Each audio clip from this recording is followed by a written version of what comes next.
Obrigada, gente. Obrigada pela oportunidade. Estou contente de estar aqui. Seguinte, eu não sou professora, já fui professora, mas não sou mais.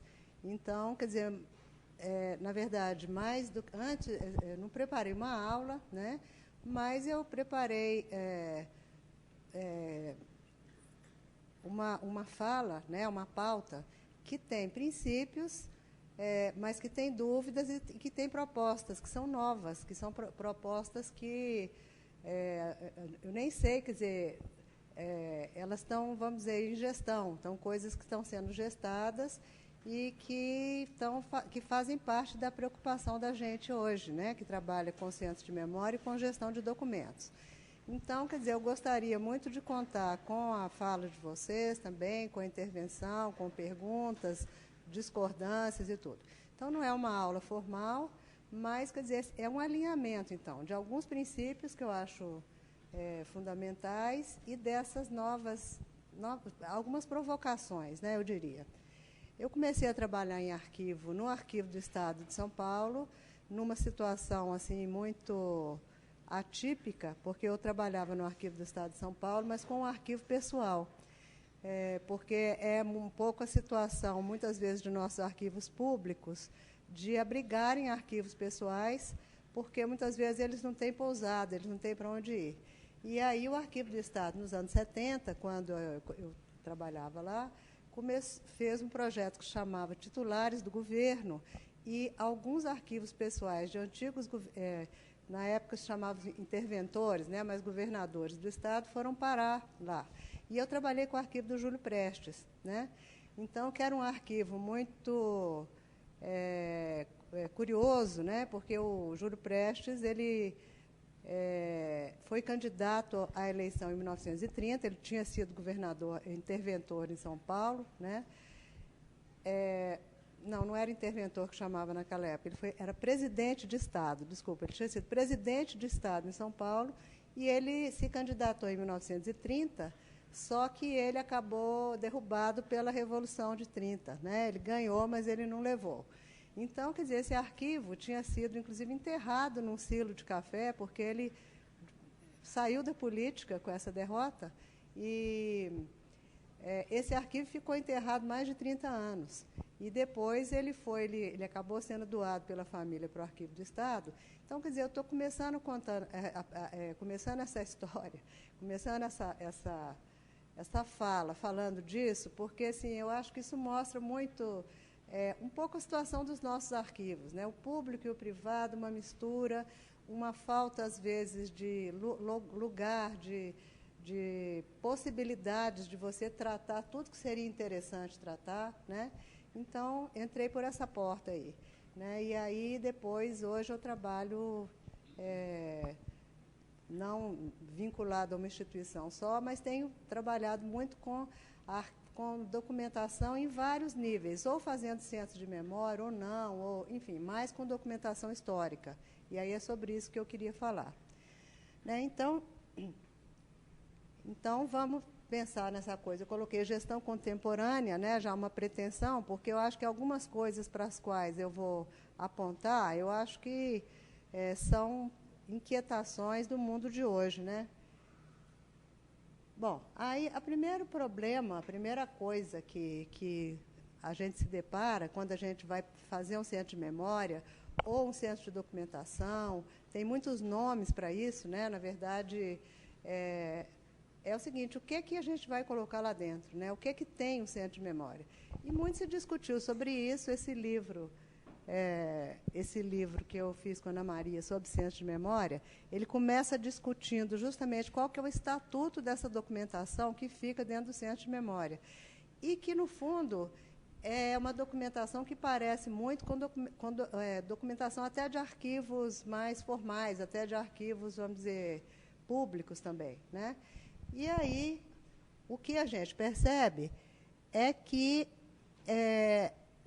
em geral, né, nesse centro de memória, os documentos, eles são os documentos de arquivo, que são aqueles documentos produzidos pela administração, pelo órgão, e que tem todas aquelas características que vocês conhecem, né? Porque eles são orgânicos às atividades, eles são comprobatórios dessas atividades, porque eles nascem com elas, eles nascem para documentar as atividades e as funções dos órgãos, né?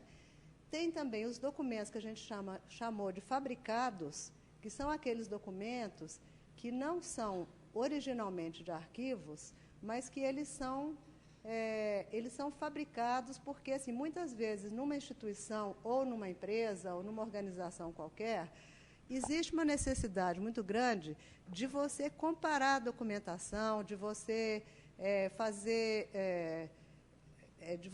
resumos, de você comparar coisas diferentes, e muitas vezes as séries documentais, elas espontaneamente, elas não apresentam esses dados, né? Você não tem como, quer dizer, o arquivo está lá, né?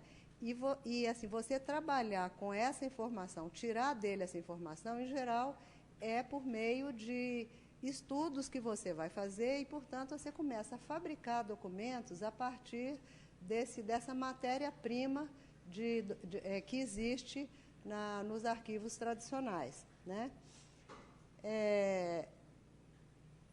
Muitas vezes, quer dizer, os órgãos, as empresas, elas precisam de correlacionar informações, ela precisa de criar índices, ela precisa de criar indicadores, e isso daí é feito a partir do exame dessa documentação arquivística, e acaba gerando esse ato acaba gerando outros documentos, né? E que são muito comuns e existentes, né, nos centros de documentação, no centro de documentação e memória, nos arquivos, né? E também fazem parte dos documentos fabricados aqueles aqueles que são feitos com metodologia de história oral, né? A história oral é um recurso interessante, porque através dessa história, dessa coleta de depoimentos, dessa conversa, você levanta muitas coisas esquecidas, você recupera processos, né? Você recupera a história da instituição, em documentos que não existem, porque muitas vezes, muitas coisas importantes que a gente faz, elas não são documentadas, né? E a história oral, ela faz, às vezes, de ligar esses pontos, né? Então, mas é também um documento fabricado, né?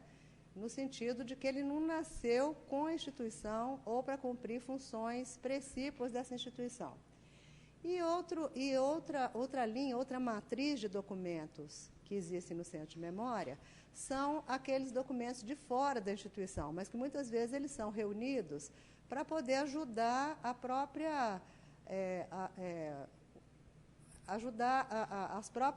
a consecução das próprias atividades da instituição. Então, muitas vezes você tem legislação, você tem livros, você tem teses. Quando se trata de uma organização empresarial, por exemplo, você reúne documentação sobre o setor, né? Como é que vai esse setor, como é que está a economia, como é que está a sociedade, a economia, quer dizer, porque sempre você tem um diálogo da instituição, da empresa, por exemplo, com a sociedade. E aí, quer dizer, essa documentação que vem de fora, ela é reunida com esse sentido. Ela ajuda o cumprimento de atividades do Centro de Memória, mas se a gente for pensar, nós como somos documentalistas, se a gente for pensar em matrizes, são matrizes muito diferentes, né?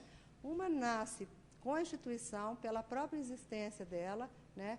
As outras são fabricadas para poder justamente extrair desses documentos informações e dados necessários, e esses documentos que vêm de fora, eles servem de apoio, né? Eles servem de ajuda para o funcionamento da instituição. São tudo, o que nas escolas está ligado à atividade fim, né? São os métodos, justamente tudo que está em torno do ensino, tudo que está em torno do ensinar e do aprender, né? Então, quer dizer, essa documentação que sobra, entre aspas, ela, na verdade, ela é importantíssima, porque ela conta uma trajetória do que aquela instituição está fazendo para fora, né? Como que ela está fazendo, quais são os processos, como é que ela está resolvendo os problemas, né? Agora, isso é muito legal, mas assim, tem dois tem uma consequência desse tipo de situação. É que assim, a visão que se tem dos arquivos do Centro de Memória, nas empresas, nas instituições, é que aquilo tem uma função cultural, justamente porque ele não tem aquela documentação pesada, vamos dizer, aquele núcleo duro, que é a documentação, vamos dizer, que faz funcionar a empresa ou a instituição em termos de cumprimento de deveres e pagamento de impostos, pagamento de pessoal, contrato de extrato, tudo ligado ao jurídico, né? Como você não tem aquele núcleo duro, a impressão que dá é que o trabalho com arquivo, com documentação de centro de memória, ela tem um caráter cultural, né? E nada mais mentiroso, eu acho, porque, na verdade, como ali você tem uma documentação que diz respeito à própria ação e atividade da instituição, ali, na verdade, tem muita coisa interessante para você ajudar a gestão da empresa, tá? Eu não chegaria ao exagero, no pé que nós estamos hoje, em relação ao centro de memória e tudo, de dizer que o centro de memória é estratégico em relação à empresa. Não é ainda, eu não gosto de falar isso, eu acho isso um exagero. Ele virá a ser, tomara, se no que depender de nós, né? Mas, assim, ele tem um potencial estratégico, tá? Ele não a gente não pode falar que no centro de memória você vai achar todas as respostas, porque, na verdade, eles ainda, no geral do Brasil, né, do que a gente está assistindo nos últimos 30 anos, eles ainda não, a gente ainda não tem um centro de memória como a gente acha que deveria ser, né? Muito mais vinculado com a empresa ou com a instituição, trabalhando junto com ela para, inclusive, entender o que se precisa fazer, o que as pessoas precisam. Tecnologia, né, gente? Hoje, tecnologia, para esse centro de memória, ultrapassa muito o que a gente tem feito, que é essa base de dados que a gente faz e que já é uma maravilha, perto de, quer dizer, pelo menos para mim, meio dinossáurica, que comecei a trabalhar com ficha. Quer dizer, hoje, quando você vê as possibilidades que a gente tem com a tecnologia, é um salto, né? Imenso, é maravilhoso. Mas é que precisa de muito, muito mais. Mas, vamos dizer, o potencial é estratégico, tá? Porque essa documentação que sobra, ela é muito importante. E aí nem estou pensando só da função memorial, sabe, essa função. Vamos lembrar como é que a instituição começou, vamos lembrar quem fundou, vamos lembrar dos aniversários, vamos lembrar da pedra fundamental, vamos lembrar... Não é isso, né? Isso daí também, não? Isso também, por que não? Né? Claro, todo mundo... as pessoas têm curiosidade, interesse de ver, e a gênese de uma instituição, em geral, ela é muito rica, né? Na verdade, quando as coisas começam, sempre é muito interessante. Mas não é só isso que eu estou falando. Quer dizer, quando eu falo essa função, essa possibilidade de gestão, é porque é uma documentação forte, né? Ela é uma documentação que mostra processos, acertos, erros, etc. Agora, a realidade também costuma ser mais dura, porque essa documentação que sobra, né, como ela não é obrigatória de ser guardada, ela não é de ser armazenada, sobre ela não tem legislações muito específicas, ela se dispersa com muita facilidade, né? Então, toda vez que você começa a trabalhar numa coisa dessa, a primeira coisa é ir atrás de tudo, levantar as possibilidades, e sempre tem pessoas, sempre tem alguém ou alguém, felizmente, que é do ramo, entendeu? Que tem um vínculo, uma ligação com o órgão, com a instituição, ou com essa questão de se cercar de documento, porque documento é prova, documento né? E você sempre consegue, mas as lacunas são inevitáveis, né? Bom...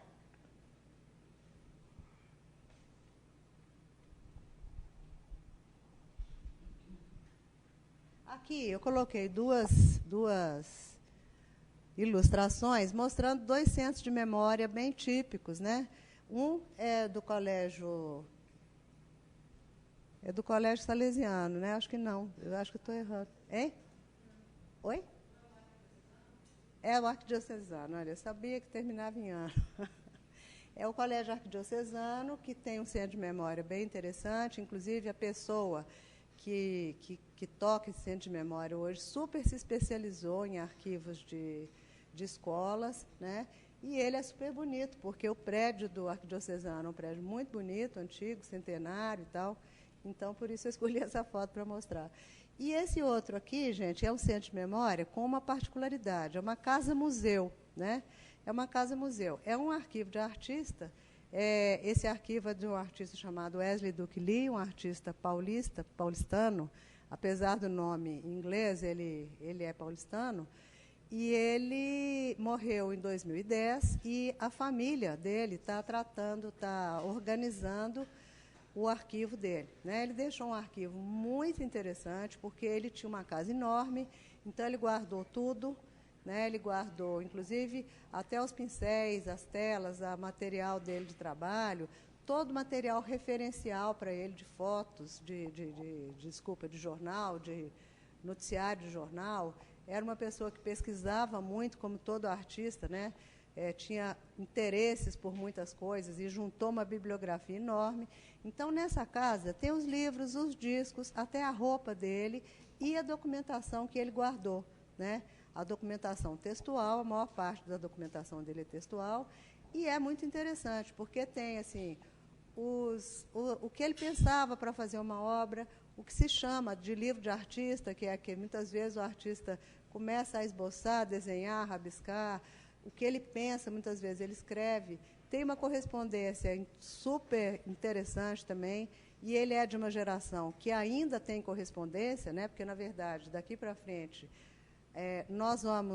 os historiadores, os pesquisadores vão lutar um pouco com essa lacuna, né? Porque as pessoas hoje escrevem menos como antes, né? O Wesley escrevia para a mãe, ele morou muitas vezes no exterior, e ele escrevia para a mãe e falava, não, eu estou pensando em seguir esse caminho assim, eu estou vendo isso aqui, mas a minha ideia é outra. Quer dizer, ele explicita, né? Então, para quem vai trabalhar com os processos, com a obra dele, com a época em que ele produziu, né, com ele, comparando com outros artistas, tem nesse arquivo dele um material interessantíssimo, né? E a sobrinha dele, que é quem organiza e mantém esse instituto, Wesley Duke Lee, ela manteve essa casa desse jeito. Ela reproduziu a casa dele como ela era, né? Então, isso aqui, ela mais ou menos, não é a mesma casa, mas ela mais ou menos fez uma disposição dos móveis, como era a casa, e guardou tudo, livros, discos, pincéis, roupas, e o arquivo mesmo que a gente conhece, tradicional, em papel, e aí a gente tem também alguma coisa audiovisual, filmes, etc. Tá? Então, quer dizer, só para mostrar aqui 2 exemplos muito díspares, né? Essa casa-museu é uma coisa muito voltada mesmo, quer dizer, tem que ser muito específica, né, para um artista, talvez para um cientista, enfim. E outro, um centro de memória mais convencional. Bom, aí passamos para esse outro tópico nosso, que fala que levanta a questão que a organização, o perfil do arquivo é sempre uma decisão política. Eu não sei se vocês concordam comigo, mas assim, você vai começar a fazer um centro de memória. Né? Por onde você vai começar, você vai fazer o quê? Em geral, a primeira vontade que dá quando você vê aquela massa de documento, aquela indefinição, você não conhece a instituição, ou você não conhece a pessoa sobre a qual você está. A primeira vontade é de sair correndo, né? Então, essas escolhas, elas são muito importantes, porque elas vão fazer um perfil, elas vão estabelecer perfis dentro do interesse da instituição, da empresa, da organização, etc. Vou dar um exemplo assim, simples, gente, que é uma coisa até mais ou menos um senso comum. Mas é que eu acho que vale a pena a gente não passar por cima, porque eu acho que isso é um ponto bem importante. No caso do Wesley, por exemplo, você tem um mar de coisas, né? Ele realmente guardou muita coisa, mas, obviamente, o que interessava, em primeiro lugar, era a documentação iconográfica, porque, já que se trata de um artista plástico, né, e isso, quer dizer, é uma coisa muito forte. A gente não conseguiu começar pelo iconográfico, porque essa obra do Wesley Duke Lee está muito dispersa. Ele vendeu, ele deu, Mas, quer dizer, a imagem é extremamente importante. e depois, quer dizer, cuidar da documentação que diz respeito à obra. Você tem muita coisa de família, você tem muita coisa referente a ele como cidadão, a ele... Mas, assim, um arquivo de artista, como um arquivo de um cientista, de um intelectual, quer dizer, ele se concentra muito em torno da obra, porque é isso que o pesquisador vai procurar, né, quando vem buscar esse acervo para trabalhar, para estudar, etc. Num centro de memória de uma instituição é a mesma coisa. Muitas vezes o que acontece é que o centro de memória está ligado à área de comunicação da empresa, ou à área de ou marketing, ou a comunicação corporativa. Então, quer dizer, o primeiro impulso, quer dizer, a primeira coisa, como você está em contato com algum setor, quer dizer, então, normalmente esse setor ele está sensível para o trabalho, ele está interessado, então, normalmente, você começa a trabalhar com ele e você fatia o arquivo, mas, assim, existe uma dificuldade muito grande de explicar para quem te contrata, né, seja uma instituição pública ou privada, que esse arquivo ele vai se formando, né? As pessoas, às vezes, têm uma ideia muito errônea, quer dizer, o trabalho de arquivo ele é muito artesanal. Na verdade, você tem que entender a instituição, você tem que pesquisar a instituição. Aquela massa de documentos começa a fazer sentido, mas assim, o que você vai atacar primeiro, no bom sentido, né? O que você vai fazer primeiro? Quais os documentos vão te esclarecer outros, né? Então, quer dizer, existe uma política e muitas vezes um centro de memória ele não vai abarcar todas as funções da empresa, não vai. Né? Ele poderá vir a crescer. Né? Eu acho que o papel do documentalista é tentar ampliar aquilo, mas a ideia inicial é começar e deixar bem claro que você vai documentar certas funções e, a partir dessas funções, você vai começar a caminhar com o restante da documentação. Está claro, gente? Tá? Vocês vivem, né, assim, muito medo meu assim, de ficar chovendo molhado, porque eu imagino que sejam problemas do cotidiano, né, de vocês, mas, enfim, mas podemos aprofundar essas questões também na medida do interesse, né, de vocês. Então, é o seguinte...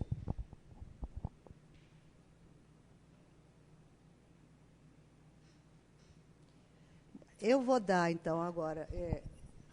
exemplos. Quer dizer, uma das coisas quando eu recebi o convite de vir fazer essa fala aqui, era falar da experiência. Então, estou sempre muito preocupada de falar de coisas que, na verdade, nem todo mundo sabe, né? Porque a gente que viveu certas coisas em determinados lugares, sabe de determinadas coisas, e é legal a gente passar e contar como é que foi. Então, eu vou pegar 3 exemplos de acervos aqui, de constituição de acervos, para vocês terem uma ideia, né, no concreto do que se trata. Eu comecei a trabalhar com o arquivo do MAP. Quem se lembra da Mapping Stores aqui, o pessoal talvez mais velho se lembre, mas muita gente tem aquela lembrança, né, de uma loja muito chique, né, é uma loja que nasceu... eu acho que em 1913, em São Paulo, e ela nasceu como uma importadora. Né? Ela nasceu como uma importadora de pratas e cristais, então de produtos de luxo. Né? Depois, o MAP acabou virando uma loja de departamento, e se tornou a primeira loja de departamento de São Paulo. E, quando o MAP ia fazer 70 anos, um dos diretores, que era um intelectual, né? Que era uma pessoa... ligado ao varejo, mas também uma pessoa que era um intelectual, né? Ele resolveu fazer um livro sobre os 70 anos do MAP. Esse livro foi feito e a base de consulta desse livro foi uma zona lá do marketing do MAP que tinha 70 mil recortes de jornal. Então, na verdade, o que sobrou do MAP, né, foram 70 mil recortes. Aí parece pouco, né? Mas, gente, nesses 70 mil recortes tinha um mundo. Porque o que acontece? Eles eram recortes que comprovavam a publicação de anúncios feitos pelo MAP na imprensa paulista, né? E no estado inteiro. E eles tinham sido guardados não com fim memorial, eles tinham sido guardados simplesmente porque era comprovação de que aquela matéria X saiu no jornal, né? E, diante daquele recorte de jornal, o jornal era pago, né, por ter veiculado aquela matéria. Então, quer dizer, o que parecia que era nada, né, porque você tinha álbuns, você tinha assim, vamos dizer, daqui até ali, de álbuns enormes, com aqueles jornais dobrados, colados e tudo, mas ali a gente descobriu que tinha um mundo, porque o Mapping foi da primeira loja de departamento de São Paulo, e ela tinha, então, ela deixou essa vocação inicial dela de uma loja de produtos de luxo, e depois ela começou a vender tudo, móvel, geladeira, fogão, todos os eletrodomésticos, mobília, eles faziam no Mapping, eles faziam mobília, roupa, no Mapping se faziam camisas de homem, aquelas camisas bordadas, se faziam luvas, se faziam chapéus. Então, quer dizer, nesses recortes, você tinha uma história da moda, você tinha uma história da publicidade, porque você tinha todo o discurso por meio do qual a loja se dirigia ao público, né? Você tinha toda uma história da roupa pronta, né? Porque até um certo momento todo mundo tinha costureiras, modistas, não sei o quê. Depois o próprio Mapping começou a trazer roupas de fora, né? Ele começou a... E aí você tinha... Ele trazia tecidos feitos pelas costureiras do próprio Mapping, ou eles traziam já a roupa pronta, né? Então, outra coisa, estudo sobre a imigração, porque você tinha os italianos artesãos, as mulheres que faziam luva, que faziam chapéu, que eram aquelas pessoas especializadas, imigrantes, que sabiam fazer certas coisas que não se fazia no Brasil, né? Enfim, você tem lá o começo, por exemplo, de certos artefatos que hoje para a gente são comuns, mas lá começou esses recortes, eles mostram a porta de entrada, por exemplo, de todo esse material de esporte que a gente tem hoje, né? As bolas, as raquetes, a barraca de acampar, todo equipamento para você acampar, para você... Então, quer dizer, esses 60 mil recortes, que nem eram, na verdade, nem era uma documentação produzida pela empresa, na verdade, né? Mas eles se revelaram de uma riqueza imensa. E tão rico isso era, gente, que quando o Mapping fechou, o Mapping faliu, né? Essa documentação deles, histórica, é lógico que com o tempo a gente achou outras coisas também, mas era um acervo que estava todo voltado para o marketing. Na verdade, ele não era um acervo da loja como um todo. O Mapping, depois, ele teve várias lojas, ele não teve uma loja só, mas era uma cadeia de lojas. Quer dizer, com o tempo, a gente conseguiu reunir outras coisas. Mas o cerne daquele arquivo era todo voltado para o Mapping. Então, quer dizer, não foi uma decisão política, mas, na verdade, foi a área que estava interessada naquilo, era a área de marketing, era ela que tinha essa riqueza. Isso não foi para o lixo, não sei por quê, porque, na verdade, isso já não tinha valor legal nenhum, né, porque esses recortes já tinham sido pagos, né, na verdade, então não tinha valor, mas isso se revelou como um patrimônio, de fato, sobre a cultura material, né, em São Paulo enfim, tudo isso que vocês imaginam. E isso se revelou tão interessante que, quando o Mapping fechou, essa documentação ficou presa na massa falida do Mapping. E aí, quer dizer, quem tinha trabalhado com arquivo fez uma espécie de uma defesa, falando que aquela documentação não tinha nada a ver com a massa falida, com os problemas financeiros da empresa, mas que era uma documentação de cunho histórico. E aí a gente conseguiu que essa documentação fosse doada para o Museu Paulista, né? E hoje, inclusive, você tem núcleos de pesquisa em torno não só dessa documentação, mas de outras coisas que o Museu Paulista guarda, né? Mas você tem a Vânia Carneiro, que eu acho que muita gente conhece, ela trabalha com cultura material. Em muitas coisas ela se ancora nessa documentação, porque ela realmente é um registro diário e é com pouca lacuna, né? Isso que é interessante. São poucas as lacunas, mas um registro diário de toda essa movimentação do varejo, do comércio varejista aqui em São Paulo e dos produtos que ele vendia. Bom, outro exemplo que eu queria dar é o acervo da Raia Hidrogazil, e hoje chamada RD. A Raia e a Hidrogazil eram duas empresas separadas, uma com 100 anos de idade, outra com 80. Né? Hoje já deve ter uns quebradinhos a mais.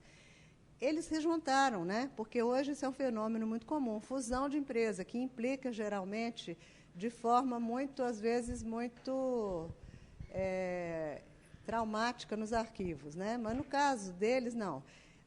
A Raia tinha o arquivo dela, a Drogazil tinha o arquivo dela. E eles se juntaram e começaram a produzir um arquivo comum, mas eles tiveram, então, o bom senso de organizar o arquivo de um e de outro, porque, imagina, 80 anos e 100 anos, você tem um patrimônio ali em relação à indústria farmacêutica, ao varejo de remédios, ao varejo de produtos de higiene, de limpeza, de tocador, etc., e mesmo porque tanto a Raia quanto a Drogazil, no passado, elas eram também farmácias de manipulação. Então, quer dizer, você tem todo um passado, quer dizer, que é uma coisa que vai longe. Né? Os filhos da gente, eu acho que raramente, só quem é mais natureba que manda formular coisas. Né? Na verdade, uma parte disso já se foi com o tempo. Né? E, inclusive, a Drogazil ela teve um museu da farmácia durante muitos anos, que também não era um museu produzido por ela. Quer dizer, ela tinha uma parte relativa ao período de que ela era manipuladora. Então, você tem todos aqueles cadinhos, aquela aparelhagem para você pesar, para você formular e tal, mas como ela constituiu esse museu da história da farmácia, ela acabou recebendo muitas doações, ela acabou recebendo de particulares, ela comprou farmácias cujo esse acervo de objetos acabou ficando para ela, e ela estava com esse acervo fechado há muitos anos, e eles resolveram incorporar o arquivo da hoje chamada RD a esse acervo Raia Drogazil RD, que eles estão agora retrabalhando enfim, e que vai servir para eles, e espero que seja depois que sirva para a gente também. O último exemplo, gente, diz respeito à Unilever. Né? A Unilever era chamada Gessilever. Né? Então, quer dizer, a Unilever, nos seus arquivos originais, ela tinha o do Gessi, que era uma fábrica aqui em São Paulo, uma fábrica brasileira, né? A fábrica de sabonete Gessi, de outros produtos, e Lever, né, que é uma fábrica já multinacional que se juntou com Gessi para começar a Gessi Lever. Quando eles iam também, em função quando eles resolveram assumir a identidade Unilever no mundo, né, no Brasil, porque essa identidade já existia no mundo, eles resolveram, então, escrever um livro e perceberam que tinha muito pouca coisa guardada. Então, assim, discrepâncias totais, porque de Lever, você tinha, de Gessi, desculpa, você tinha muita coisa, porque era uma fábrica em Jundiaí, eu acho que posso estar errado. Hein? Em Valinhos, desculpa. Era uma fábrica em Valinhos, antiga, brasileira, então você tinha tudo. E você tinha, em relação a empresas que ela comprou ao longo dos anos, tipo a Refinações de Milho Brasil, tipo a Arisco, tipo a Quibon, que eles não tinham nada. Não tinham nada, porque quando eles compravam a Quibon, quando eles compraram a Quibon, que era uma marca internacional, né, na verdade, essa marca não veio com o acervo já tinha se dispersado. Então, quer dizer, para vocês verem como é que são decisões que passam muito por decisões políticas. Eles resolveram, por meio da imprensa, refazer um pouco toda a comunicação dessas marcas que não tinham nada. E as marcas que tinham várias coisas, organizar, montar um banco de dados e essa documentação ficar disponível para a própria empresa, né? Para a própria empresa. Eu não vou me estender muito nisso, por ser casos saborosos, mas o caso é que a gente tem muita coisa para...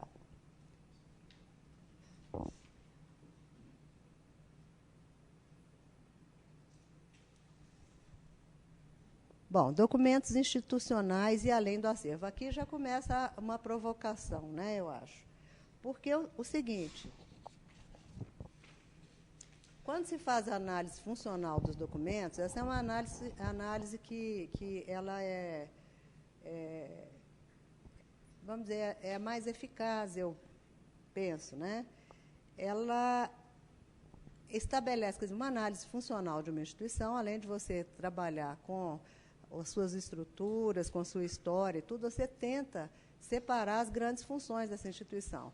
Porque depois essa as grandes funções que, logicamente, elas vão se dividir em outras, né, em várias outras funções dependentes dessas grandes funções, né? E essa maneira de trabalhar orienta bastante a gestão documental, né, a gestão dos documentos, e permite também uma comparação entre instituições semelhantes, né? Hoje, muita gente trabalha assim, muitas vezes se faz uma mescla entre um tipo de organização funcional com um tipo de organização, de classificação mais estrutural da empresa e tudo, mas eu acho que prezo muito essa organização funcional. E aí, por que seria uma provocação?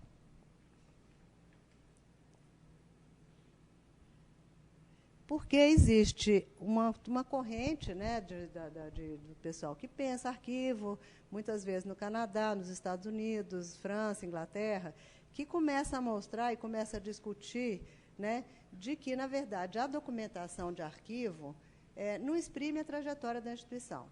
Na verdade, muitas das ações que a gente faz, mesmo na nossa vida privada, ela não está expressa em documento. E aí, algum grupo de profissionais começou a perceber que muitas das coisas que aconteciam nunca estariam, por mais bem feito que esse arquivo fosse, por menos lacunar que ele tivesse, tudo, mas várias coisas que você procura, né, ou que você precisa saber, ou deseja saber, não está expresso nos arquivos. Isso gerou uma polêmica, né, entre os arquivistas mais tradicionais, né, porque é quase como se fosse uma heresia, né, quer dizer. Mas, como a gente já começou a falar, quer dizer, que dentro do Centro de Memória você tem também uma documentação fabricada, né? Essa daí, quer dizer, nós estamos falando dentro dessa mesma linha de documentação fabricada. Se a gente chega à conclusão de que dentro de uma instituição tem lacunas que a gente não preenche com essa documentação de acervo, o desafio, então, como é que a gente vai fazer para preencher essas lacunas, ou para poder produzir uma documentação que cubra isso, onde que eu vou buscar, como é que vai ser, né? Então, eu coloquei aqui, para ficar uma coisa menos vaga, eu coloquei aqui nesse slide, essa criatura chama-se Ellen Samuels, e ela tem toda uma discussão dela naquela revista Arquivária, e já é uma discussão antiga, gente, uma discussão dos anos 90, em que ela escreve um livro que chama-se, que ela está preocupada com a documentação de arquivos de escola. Eu achei interessante esse foco dela ser escola também, porque imagino que tem gente aqui que lide com arquivos de escolas, né? Das escolas da própria universidade. O que ela percebe, ela consegue, depois de muito trabalho, e esse é um dos méritos dela, não só de perceber isso, ela consegue, com muito trabalho, fazer essa lista das funções que ela coloca como sendo as funções precípuas às instituições acadêmicas. Então, ela fala, primeiro, uma instituição acadêmica confere credenciais, né? Ela diploma, ela dá certificados, etc. Ela transmite conhecimento, né? Que seria, vamos dizer, a coisa mais importante. Eu acho que a principal função de uma instituição de ensino é essa, né? Mas também ela promove socialização, né? Porque dentro de uma universidade, de uma escola, você faz ali uma rede, um grupo de amigos que te acompanha a vida inteira, essa rede vai trocar a vida inteira, né? e ela muitas vezes, e é função dessas instituições também promover essa socialização, porque isso é educação também, né? Conduzir pesquisas, sustentar-se, né? Então ela tem que ter todas umas atividades meio ali, porque ela precisa de se sustentar, de permanecer, fornecer serviço público e promover cultura.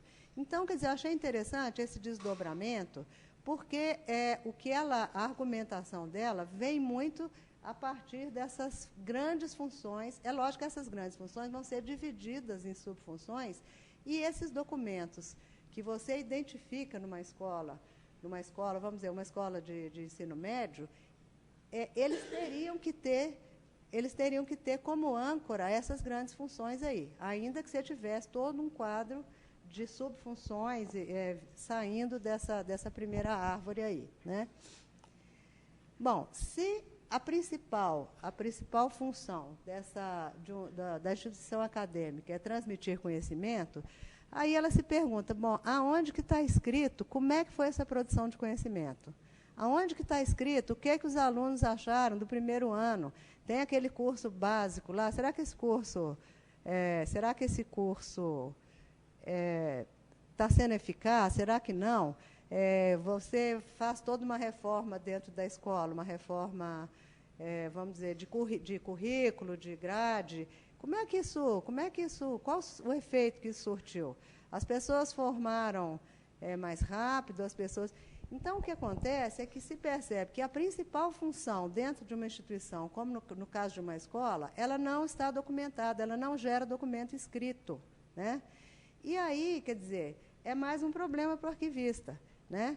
Aí, quer dizer, o que ela fala? Quer dizer, que o problema do arquivista, os arquivistas tradicionais, eles estão muito em cima da documentação oficial, da documentação, mas isso, obviamente, isso não pode deixar de ser feito, né? Isso tem que ser feito, só que e mais, e mais, e mais.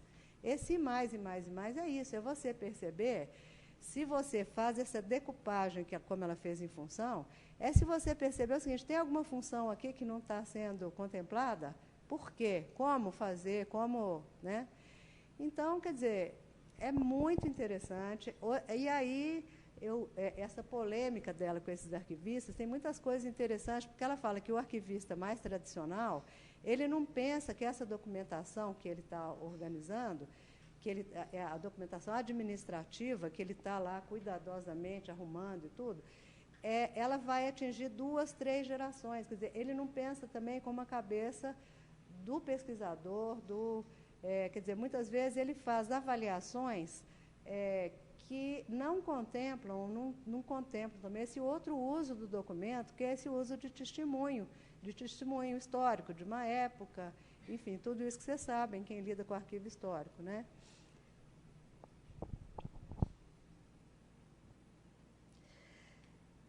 Bom, aí eu gostaria de, voltando àquela história da experiência, né, como passar dessa experiência em relação a isso, alguma coisa que eu tenha vivido também, né, sobre isso. Por coincidência, gente, as escolas hoje estão com um problema muito grande, e a gente, quer dizer, eu tenho vivido isso no meu trabalho do dia a dia. A escola Veracruz, vocês conhecem? Como outras também, que a gente já teve experiência com outras escolas, muito no sentido que eu vou falar. O que acontece é que, com toda a revolução da informática, com toda a tecnológica, enfim, quer dizer, hoje o que se percebe, a gente lê toda hora quando fala do ensino, é que o ensino não acompanhou, que ele não dá conta, que ele precisa de uma reformulação, que você não tem como segurar o aluno na sala de aula, sendo que ele tem um mundo de uma riqueza muito grande, com todas as possibilidades tecnológicas e tudo. Então, existem em várias escolas uma grande reflexão sobre isso, né? Elas estão, assim, em pé de guerra, porque elas não podem perder os alunos, elas precisam de preparar esses alunos para um mundo que a gente nem sabe direito qual vai ser, né? Enfim, então, assim, no Veracruz, especificamente, a gente, como consultores, fomos chamados para poder conversar com eles sobre o acervo deles, sobre o que fazer com aquilo. Vai fazer um centro de memória, não vai? O que a gente faz? Né? Então, assim, de um lado era a discussão do centro de memória. Seria super interessante fazer, porque especificamente essa escola Veracruz tem nos métodos que ela criou, na metodologia de ensino que ela criou, a sua maior riqueza. Né? O Veracruz foi modelo e é modelo e referência para escolas do Brasil inteiro, porque eles conseguiram criar métodos extremamente interessantes. Né? Obviamente que isso tem que ser, que isso tem que ser guardado, porque isso é a riqueza deles, é o que ancora o sucesso deles, a longevidade deles, etc. E como eles mesmos dizem, eles querem viver mais 50 anos, eles estão fazendo 50 anos. Como eles querem viver mais 50 anos, é a partir dessa experiência que eles teriam que continuar. Mas a aflição deles é o seguinte, é que todo o esforço que eles estão fazendo hoje para poder repensar o ensino não está sendo documentado. Por quê? Porque esse esforço que eles estão fazendo não se traduz só em conversa, não se traduz só em palestras que devem acontecer também, que eles devem chamar pessoas entendidas, especialistas de várias áreas para falar para eles. Não, quer dizer, eles estão fazendo vivências, eles estão fazendo vivências que muitas vezes são traduzidas numa performance, numa peça de teatro, numa obra de arte. Né? Então, quer dizer, você registrar esse tipo de coisa é ainda muito mais complicado do que você registrar uma aula.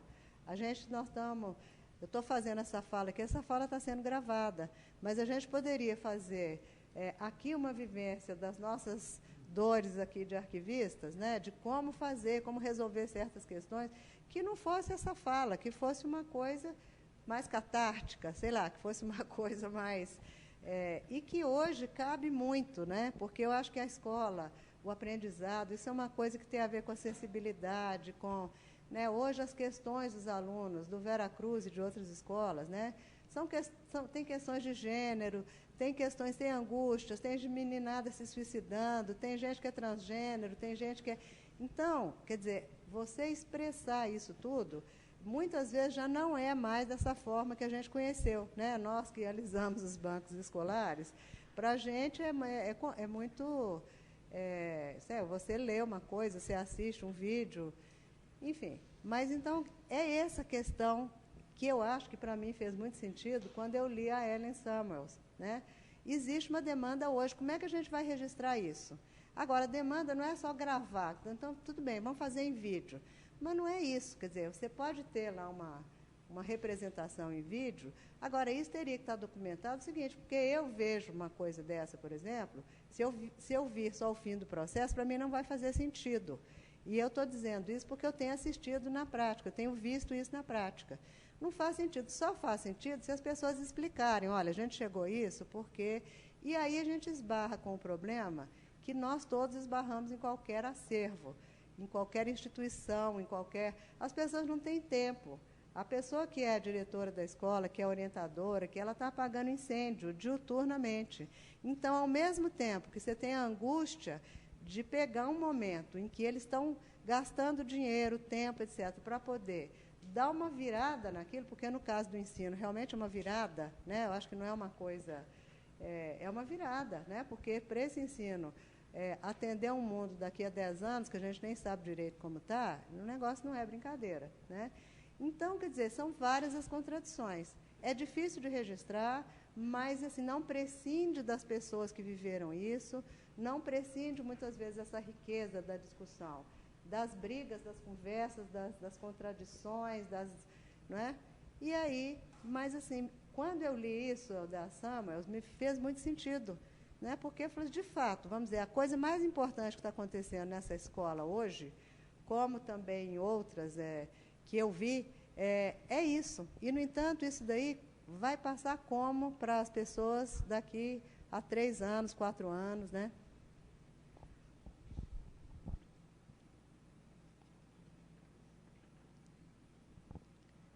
Outra coisa que me chamou a atenção também foi a Exalc. A gente trabalhou também, a gente fez um diagnóstico na Exalc, como consultores, fizemos um diagnóstico, porque a Exalc, que é a unidade da USP, né, quer fazer um centro de memória, etc.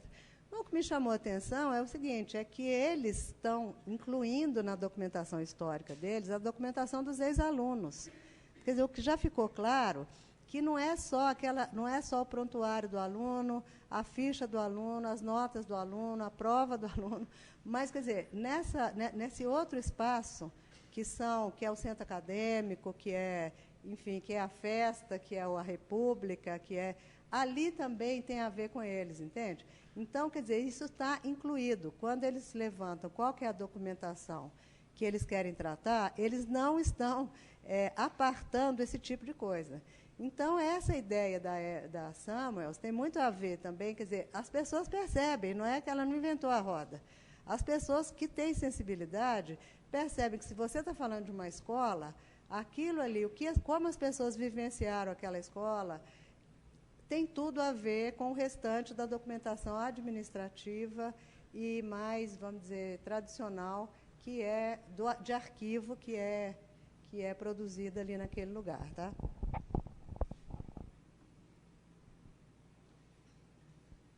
Aí, quer dizer, como documentar? Isso mesmo, não tem resposta, tá? Estamos todos na luta para poder entender e talvez para sensibilizar as pessoas de que se elas não tirarem mais um tempo para poder, obviamente nem tudo tem que ser registrado, nem tudo, mas assim, aqueles pontos de inflexão deveriam ser, né?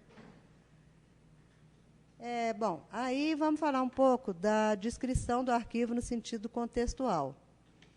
Isso daí eu acho assim, meio que chovendo molhado, porque eu acho que todo mundo conhece, eu acho que hoje todo mundo trabalha muito nesse sentido, né? Tentando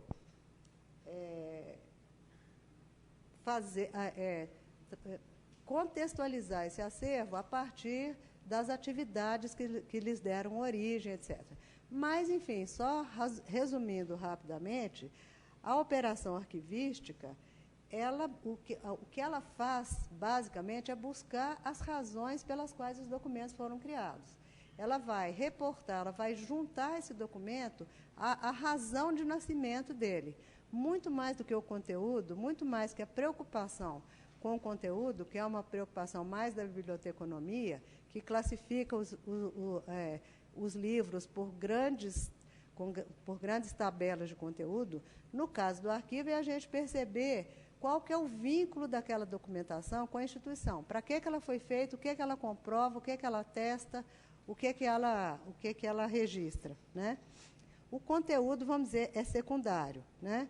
E aí, outra coisa também que vai nesse sentido de trabalhar com a documentação contextual do arquivo é a gente buscar a nomeação dos documentos.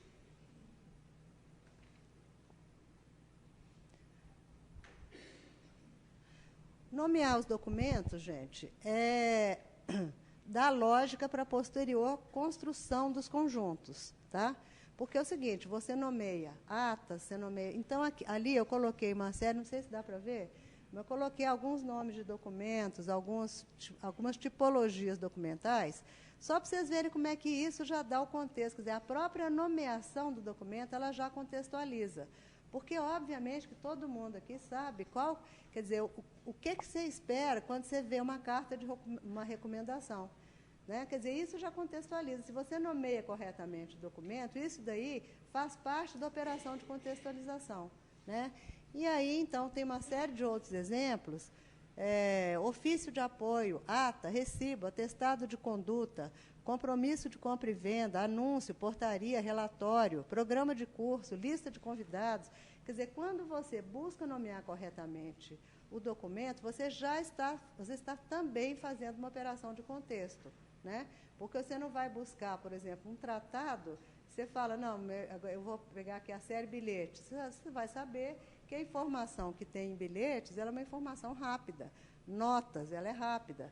Ao mesmo tempo, se o relatório, se você vai trabalhar com uma série de relatórios, você sabe que ali vai estar todas umas situações que vão ser descascadas ali, vão ser trabalhadas, vão ser expostas, vão ser discutidas. Então, quer dizer, o contexto ele abrange também as várias classificações que a gente faz com o documento, e todos nós fazemos isso de uma certa forma, né? Então, buscar a tipologia, buscar a gênese, perseguindo a contextualização nas atribuições, competências, funções e atividades da entidade produtora.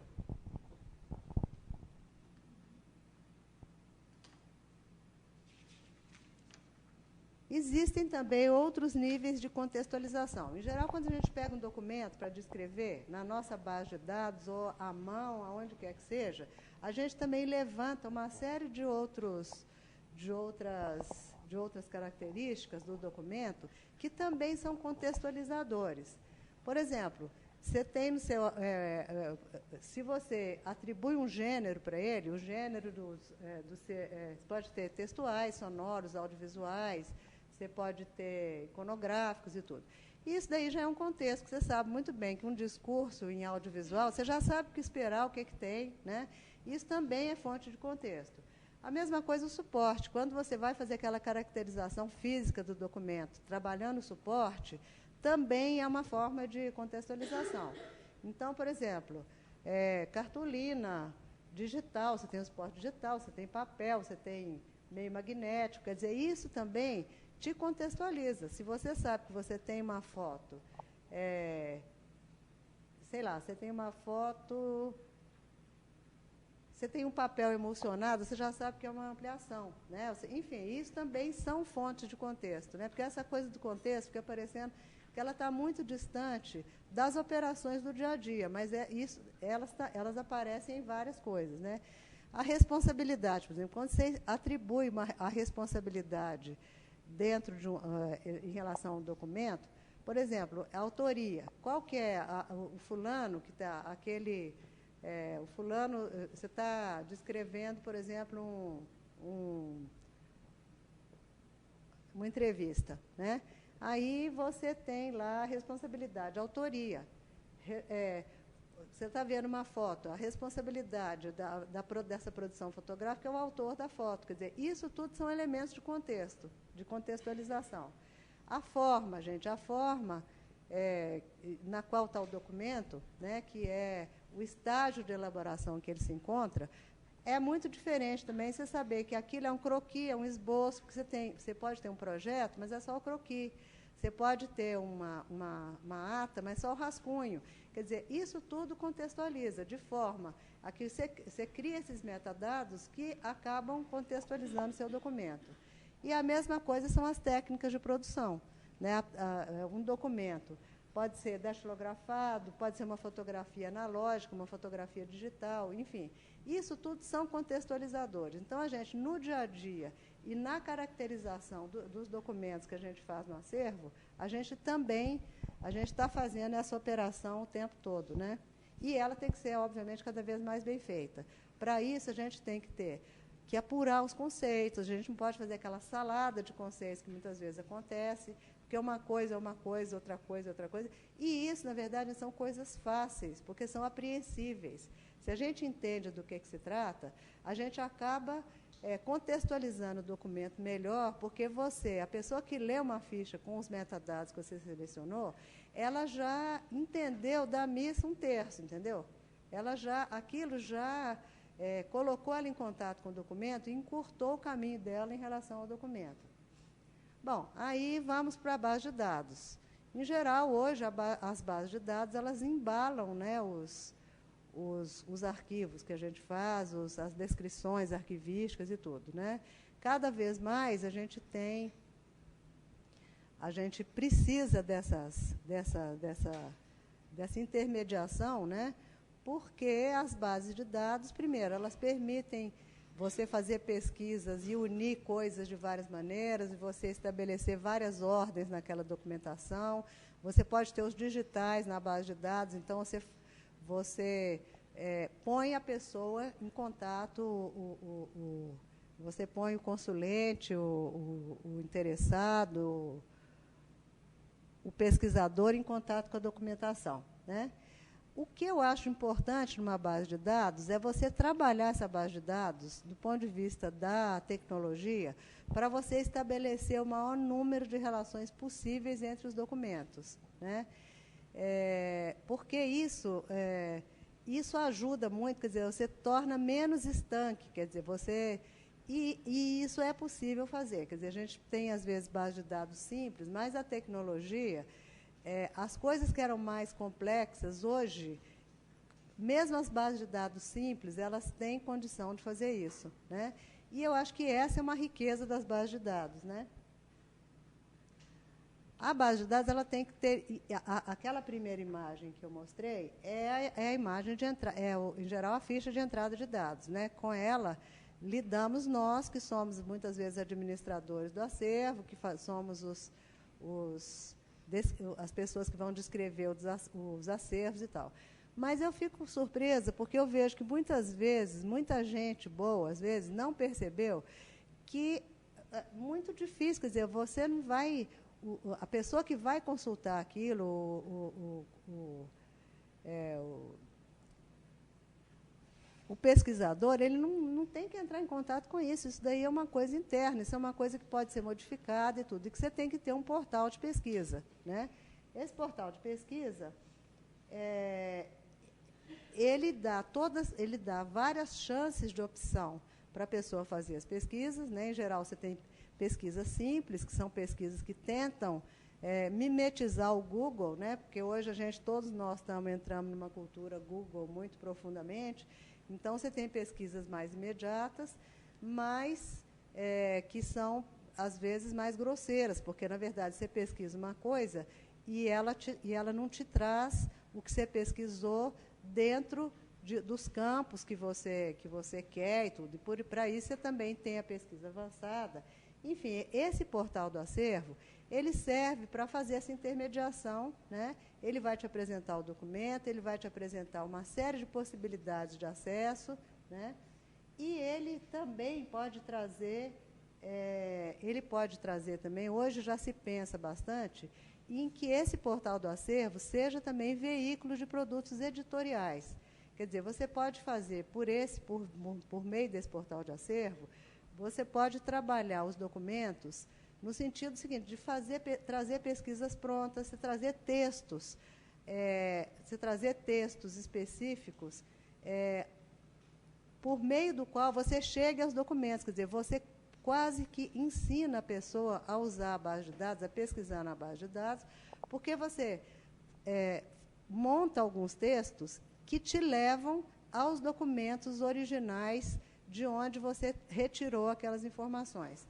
Então, quer dizer, também a gente tem um longo caminho aqui a percorrer, no sentido de fazer com que esses portais de pesquisa, eles tragam mais informação, mais possibilidade de acessar a base de dados com sucesso, né? Porque não é fácil, gente. Nas melhores famílias pernambucanas, a gente, às vezes, acha que está abafando, e não está, porque assim, não é imediato. Quer dizer, você tem que fazer muita prospecção, consultar pessoas, porque você vai entrando no mundo do arquivo e você vai ficando, você acha que você mimetiza aquilo. Só que você tem que confrontar aquilo o tempo todo com os seres humanos comuns, que não estão mergulhados naquilo. Então, isso, eu tenho uma base de dados bonita aqui, que é do Wesley, do Kili, então, uma base que é cheia de obras de arte, etc. Mas gente, para você chegar num ponto em que, e sempre você tem aquele discurso que ela como é que é, gente? É aquele discurso que se diz que ela enfim, é como se fosse imediato, assim, né, a sua identificação com aquilo, mas não é fácil. Na verdade, as bases de dados que a gente consulta o tempo todo, e a gente fica o tempo todo procurando outros, elas são muito difíceis. Eu não sei se vocês têm, depois até gostaria de ouvir vocês, as bases de dados, os portais de pesquisa, tudo que vocês acham extremamente fáceis, porque eu acho que tem muita conversa em torno a tornar isso mais... eu esqueci a palavra, gente, mas vocês sabem que é amigável, e tem até outra, que é até mais, assim, quase que você nasceu com aquilo, né? É intuitivo. Só que, gente, fazer uma coisa intuitiva é muito difícil. É muito difícil, né? Então, quer dizer, eu acho que é um grande feito você fazer uma base de dados e conseguir... assim, a sugestão que eu tenho é de fazer, às vezes, a coisa mais simples, sabe? Em vez da sofisticação, você vê se aquele mais simples funciona, você conversar, você submeter aquilo aos outros, você abrir seu coração e ouvir todas as críticas, porque assim não é fácil, né? Mas, enfim, eu acho que é o nosso grande desafio, né? Bom, aí sobre a segurança dos dados. Então, tudo bem, a gente organizou o arquivo, fizemos a política lá do acervo, descobrimos o que a gente ia coletar, o que a gente ia guardar, aplicamos todos os métodos de conservação, arrumamos a base de dados, que é outro problema qual, né? Tem umas muito caras, tem umas baratas, tem umas muito engessadas, enfim. Mas a gente já resolveu isso tudo, já fizemos um portal de pesquisa, esse portal de pesquisa está funcionando, né? Razoavelmente. E, então, mas aí chegamos no ponto em que a gente tem que pensar antes da base de dados, antes de fazer a base de dados, sobre a questão da perda, né, dos documentos, sobre a perda da informação e tudo. Então, esse é um problema nosso em vários níveis, né? Porque nós também temos, eu acho que todo mundo aqui deve fazer a gente queria tocar no assunto mais nevrálgico, que é em relação aos nossos arquivos pessoais. Porque, em relação aos arquivos com os quais a gente trabalha, minimamente, a gente tem essa responsabilidade, né? A gente presta atenção, a gente está numa instituição, o dinheiro muitas vezes é público ou não público, não interessa. Mas, se a gente pensar no nosso mar de imagens que a gente tem na nossa casa, em todos aqueles vídeos dos anos 70 e 80 que a gente fez, da família, do batizado, da festa, e que está jogado. Se a gente pensar nisso tudo, a gente vai entender que nós estamos num momento, assim, um ponto de inflexão, um negócio muito complicado, né? O das instituições, gente, a gente tem muito mais cuidado, mas perde também, né? E, de vez em quando, a gente vê perder obviamente, com consequências péssimas para todo mundo que está envolvido nisso, né? Então,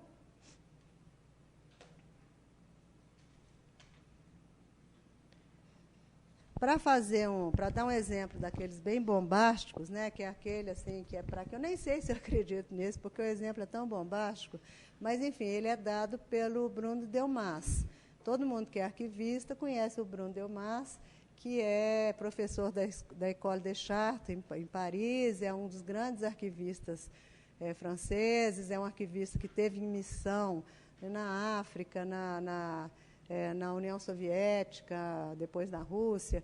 Quer dizer, ele é um globetrotter dos arquivos no mundo, ele é um cara que a gente respeita muito enfim, tiete do Bruno Delmas, porque, de fato, ele é uma pessoa que tem uma vivência de arquivos muito grande. E ele dá no livro dele, não sei se vocês conhecem aquele livro, chama Arquivos para Quê? Vocês conhecem? Esse livro é muito interessante. Ele fez um livro para leigos, assim, para arquivistas, mas ele fez esse livro com uma linguagem muito fácil, muito acessível, tentando explicar para o mundo o que é arquivo. Porque, não sei se vocês já repararam, né, nós somos colegas, né, o mundo tem muita dificuldade em entender o que é, né, para que serve, o que a gente faz na realidade, qual que é a importância, né, qual a bula, né, do arquivo. Então, ele fez esse livro que tem essa possibilidade, é um livro assim, muito gostoso de ler, inclusive, ele é técnico, mas ele é preciso e tudo, mas ele é um livro acessível, tá? E ele dá esse exemplo nesse livro.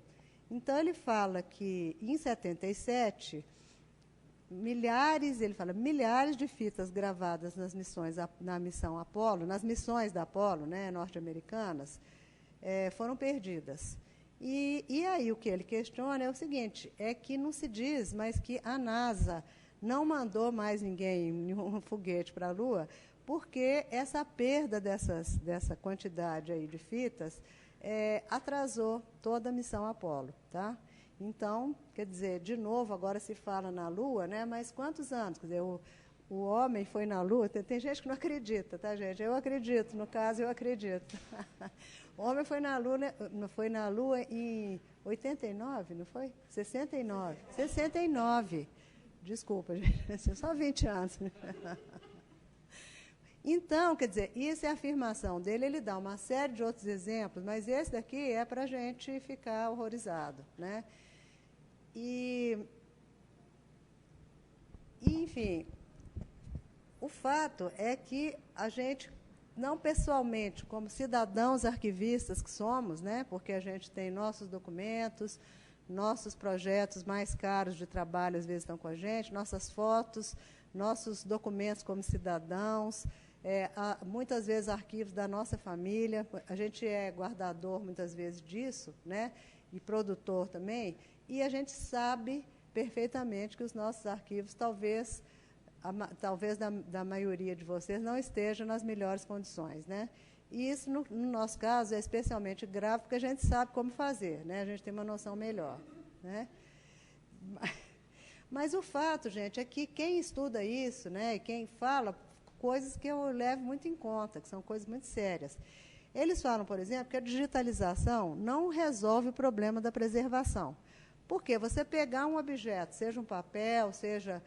é uma representação que, na verdade, não reproduz todos os elementos do objeto original. Então, a gente acha, por exemplo, que um documento, esse documento aqui digital, esse documento. Não é. Ele não reproduz todos os elementos disso aqui que eu tenho na mão. Então, quer dizer, só para a gente desconstruir essa primeira ideia de que a gente está preservando. A gente não está preservando porque a gente não tem o mesmo objeto na mão, né? Quando você digitaliza uma fita magnética, você tem outra coisa, mas você não tem o mesmo documento, tá? Só, quer dizer, é uma questão, vamos dizer, mais filosófica, mas é uma questão que a gente tem que pensar, porque, na verdade, não é que o mundo da gente está se reproduzindo, não. Isso é uma maneira de você preservar sob certos aspectos só, né? Na verdade, o que a digitalização fez foi resolver o problema da pesquisa. Isso sim, isso você está na sua casa e acessar qualquer coisa e poder ler e não precisar de estar em 3 instituições no mesmo dia, né, e poder ir para qualquer ponto do mundo, isso sim, a digitalização resolveu isso. Só que ela não resolveu sozinha o problema da preservação. Se a gente souber disso, se a gente sair daqui com isso hoje na cabeça, já é uma coisa legal, porque eu acho que a gente vai confundindo, e isso ajuda a gente a ser mais disperso, vamos dizer, com essas coisas, né? Além disso, gente, tem os documentos que já nasceram digitais, então esse coitado, ele nem teve a sua forma física, né? E, além de tudo, a gente tem uma produção toda digital hoje também, que não vai ser preservada. Então, por exemplo, você tem os blogs, você tem as páginas eletrônicas, você tem links, você tem... Todo mundo aqui sabe, quando faz um trabalho acadêmico, ou quando você vai procurar alguma coisa, você entra num link lá que já não existe mais, né? E não existe, e a maioria dele não vai existir nunca mais. Morreu mesmo, né? Então, quer dizer, o negócio não é brincadeira, né? O negócio é... Eu fico nervosa com isso, quando eu falo isso. Então, é o seguinte, a gente tem outras pessoas que escrevem sobre isso, falam, porque eu sinto isso em mim, né? Fala o seguinte, que a gente tem um otimismo em relação à incorruptibilidade das formas digitais. A gente acha que elas estão ali para sempre, mas elas não estão, né? E depois a gente já leva no nosso entendimento, a gente já leva um pouco, a gente já se conforma, a gente já sabe que uma parte nós vamos perder. Então, quer dizer, a gente acha que não vai acontecer e uma parte a gente sabe que vai acontecer mesmo, então tudo bem, entende? Então, assim, chamando a atenção é o seguinte, que essa é uma posição muito passiva, né? A gente tem que ter, em relação a isso, uma posição muito proativa, diferente. A gente tem que ser chato com esses documentos. Os nossos, aqueles que você não quer perder mesmo, né?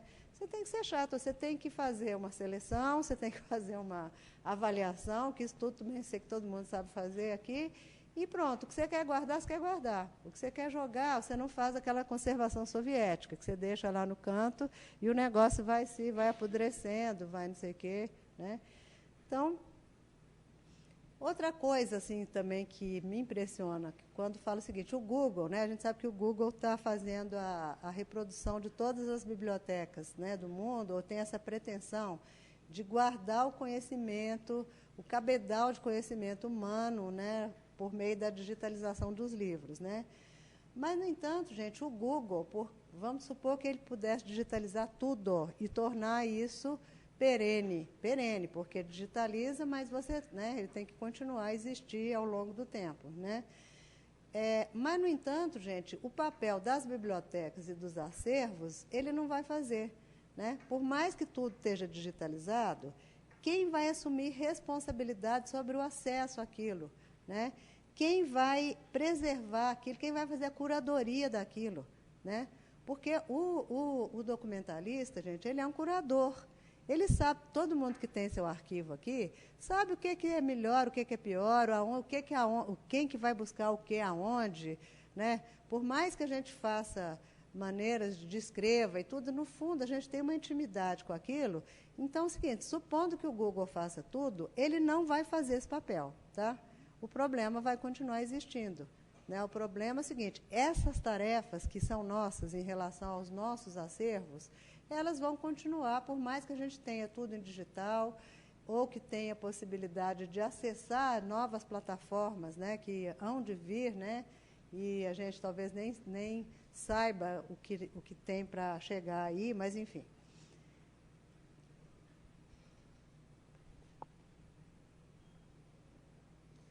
E aí tem um francês que faz uma coisa que ficou bem claro para mim, eu resolvi trazer para vocês. Ele pensa a preservação, decupando essa preservação em 3 áreas. Né? Ele fala que preservação é armazenar. Armazenar é a primeira tarefa, que ele fala que são 3 ações, uma de curto, uma de médio e uma de longo prazo. Primeiro, armazenar. Você coloca os seus dados multimídia em suportes magnéticos e torna acessíveis. Então, eu estou aqui com o meu pendrive, né, qualquer coisa, se isso aqui não tivesse dado certo, eu tenho meu pendrive, eu colocava lá, senão eu já tinha passado para o Rafael, enfim. Tudo bem, isso é o primeiro ato. O segundo ato, gente, é arquivar. Então, é o que a gente faz como arquivistas, como documentalistas, né, que é o seguinte, o conjunto de ações, ferramentas e métodos acionados para reunir, identificar, selecionar, classificar, conservar os conteúdos eletrônicos em suporte seguro para os explorar e tornar acessíveis ao longo do tempo. Eu nunca trabalhei tanto, gente, como arquivista, agora que você tem tudo em digital, porque o problema é que uma bagunça digital é uma bagunça 30 vezes pior do que uma bagunça de papel. Né? Quando eu vi o arquivo do Júlio Prestes, que eu contei para vocês, que ficou enterrado num silo, que chegou aos pedaços, cheio de terra, cheio de bicho, cheio de não sei o quê, eu achei que eu era infeliz. Só que eu era feliz e não foi bom aquilo. Mas o fato é que a bagunça digital, gente, ela não tem limite. Né? Ela não tem limite. Então, é isso. Então, se você não faz essa organização no virtual, enfim, é terrível. Né? E depois, a terceira coisa, o terceiro ato ligado a isso, né, é o conjunto de meios acionados para estocar, assegurar, perenizar, restituir, traçar, transferir os conteúdos eletrônicos arquivados. Aí a gente sabe que a gente tem que ficar correndo atrás da metodologia, da tecnologia. Você tem uma coisa meio perversa aí, que as coisas vão ficando... Você é obrigado a trocar, você é obrigado a investir. Você, que eu estou falando, nós, como cidadãos, as instituições... Agora é isso, né? A gente comprou... A gente ganhou isso de presente, mas é um filho que dá muito trabalho. Né? Dá muito trabalho e a gente tem que ter esse trabalho. Bom, aí os profissionais de arquivo... desculpa, eu não sei qual o tempo que eu tenho. Não, 5 horas eu mato esse povo aqui. Não faço, não. Bom, então, a formação, né? A formação do pessoal que trabalha em arquivos, aqui em São Paulo, ela é muito ligada às ciências humanas, né? O pessoal de biblioteconomia, de história, e agora vem surgindo o pessoal das turmas de arquivologia formadas aqui na Unesp, enfim, e você tem outras escolas no Brasil também. Então, o que acontece? Que nossos centros de memória, eles são basicamente formados por historiadores, bibliotecários, arquivistas e gente de profissões tangentes, né? Você tem gente de comunicações, você tem jornalistas, você tem até antropólogos, né? Isso eu achei interessante, porque existe um centro de memória que, infelizmente, hoje está fechado, que é o Centro da Camargo Correia, que tinha um antropólogo, porque quando eles chegavam nas cidades, aquelas cidades todas que foram muito modificadas, né, em função das represas e das mudanças populacionais, né, que tiveram que serem transportadas por conta da inundação, da formação do lago, das hidrelétricas, né, tinha um antropólogo porque ele registrava essa questão de uma mudança de perfil da cidade, da população, né, com tudo que aconteceu, né? Às vezes o cara era ribeirinho, virava agricultor ou não virava, ia ser ribeirinho em outra parte. Enfim, os índios, toda essa questão, quer dizer... Então, quando você está, de fato, mexendo com a memória, você tem que ter uma equipe que é multidisciplinar, né? Porque aquilo que eu estava falando da crítica da Ellen Samuels, que as atividades mais importantes elas não são registradas. No caso da presença desse antropólogo no norte do Brasil, nesses lugares onde houve esses grandes projetos de hidrelétrica, isso foi resolvido, porque o cara, com o aparato que ele tem, ele registrou, ele deve ter conversado com as pessoas, né, é uma coisa incrível. Agora, é raro acontecer isso, né? Quando eu vi, fiquei surpresa, porque eu achei uma coisa muito legal, né? Quer dizer, muito legal, porque, de fato, você está tendo um lugar, vai mudar de perfil. A sua casa, quer dizer, a sua casa vai ficar debaixo do lago, quer dizer, e você, né? E aí, né? E as relações entre as pessoas, enfim. É isso. Então, quer dizer, hoje ainda, eu acho que você sabe muito bem, nós somos equipes, nós fazemos parte de equipes diminutas, equipes que muitas vezes não têm todas as expertises necessárias, mas se a gente tiver essa consciência muito clara, a gente vai continuar nesse trabalho que a gente tem diário, de catequese, da instituição onde a gente trabalha, porque é isso, a gente precisa, para prestar um serviço melhor, a gente tem que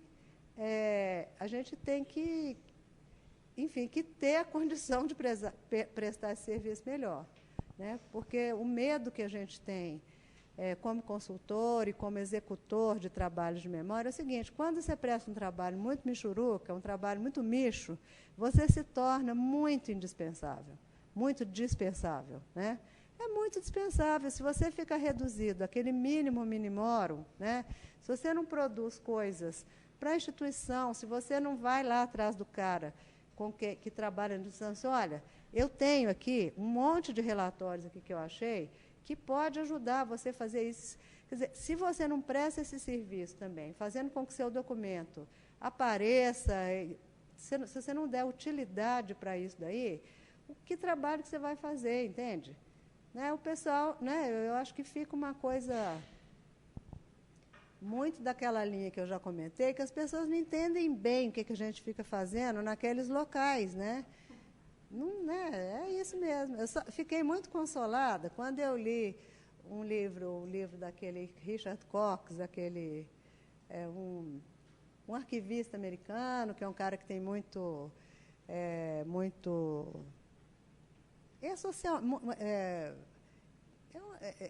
escreve muito, viaja muito congresso, é um cara muito conhecido, muito simpático, não sei o quê. Quando ele fala que nos Estados Unidos, a mesma coisa, ele fala assim, ninguém entende o que a gente faz. Ninguém entende. Eu falei, meu Deus, que bom, né?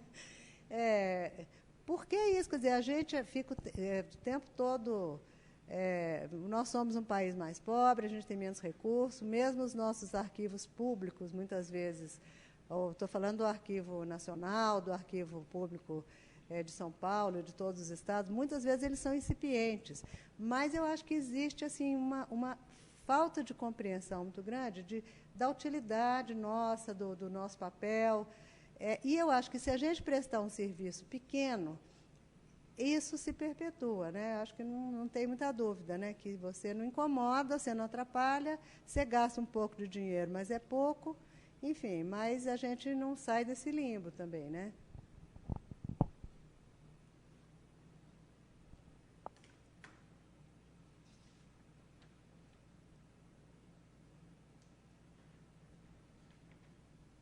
Bom, eu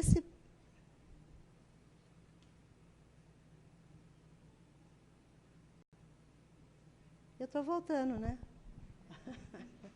A ideia não era essa, não, tá? A intenção não era essa. Bom, é um profissional múltiplo aqui, eu acho que fiz uma ilustração um pouco por imagem, né? Porque ali aquela pessoa está dando uma entrevista para o Instagram da instituição.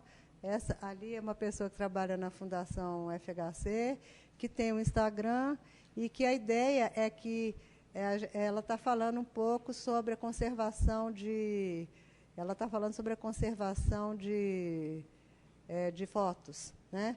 Porque aí é uma tentativa de uma prestação de serviço para o cidadão comum que, entrando no Instagram, vai ter algumas noções, né, de como, minimamente, conservar documentos textuais, fotos, discos de vinil, e são coisas que a gente vem fazendo.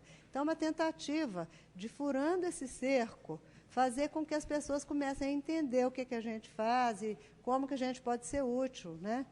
Enfim, então, quer dizer, a pessoa, de repente, vai ter que falar, vai ter que dar uma entrevista, vai ter que... Agora, o pessoal, assim, no começo a resistência é grande e depois todo mundo fica muito feliz, porque eu acho que a gente quebrar um pouco esse nosso isolamento, né? Eu acho que é uma coisa bem legal. Ali tem uma outra pessoa montando uma exposição, né? Então, uma exposição de acervo, né? Que é uma maneira também da gente dividir com as pessoas, o tempo todo está dividindo, está mostrando e tal, né? Então, isso cai num sétimo ponto que eu queria tocar, que é a questão da ação educativa e acesso ao acervo, né? Então, é o seguinte, hoje tem uma palavra que veio da museologia e que ela é uma palavra um pouco antipática, que chama extroversão, né? Porque ela, né, eu já sinto que tem, às vezes, uma certa implicância com essa palavra, mas veio da biblioteconomia, que está o tempo... da museologia, que o tempo todo, como nós todos, está preocupado em mostrar os acervos, né? Os museus hoje são locais também, não só onde você acha uma exposição estática, mas aonde você vai para aprender uma coisa, onde você vai fazer curso de outra, onde você tem pesquisador que vai usar o acervo para trabalhar, né? Então, eles vieram com esse conceito de extroversão que se aplica perfeitamente ao nosso caso, né? E eu acho que a extroversão tem muito a ver com a sustentabilidade, né? Porque hoje a gente fala muito em sustentabilidade, nós queremos ser sustentáveis, a sociedade tem que ser sustentável, a empresa tem que ser sustentável, nós temos que aplicar esse conceito de sustentabilidade para a natureza, senão a gente vai acabar com o planeta. Mas, no caso nosso de arquivo, especificamente, de centro de memória e tudo, a extroversão ela é uma forma de sustentabilidade, porque na medida em que você dá a conhecer, a gente só gosta, gente, do que a gente só ama o que a gente conhece. Se você está num lugar, se você não contagia as pessoas com as maravilhas que você achou, com a ideia que você tem sobre isso, sobre aquilo, na instituição que você trabalha, sobre o que a gente pode fazer com isso, será que a gente não pode fazer uma publicação sobre isso, será que a gente não pode...